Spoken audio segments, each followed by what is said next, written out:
Parurusahan ng Diyos ang mundo. Makinig kayo.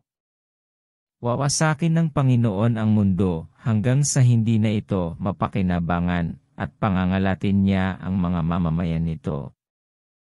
Lisa ang sasapitin ng lahat, pari man o mamamayan, amo man o alipin, nagtitinda man o bumibili, nagpapautang man o umuutang. Lubusang mawawasak ang mundo at walang matitira rito. Mangyayari nga ito dahil sinabi ng Panginoon. Matutuyo at titigas ang lupa.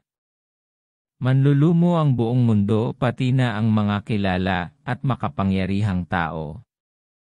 Ang mundo ay dinungisan ng mga mamamayan nito dahil hindi nila sinunod ang kautusan ng Diyos at ang kanyang mga tuntunin.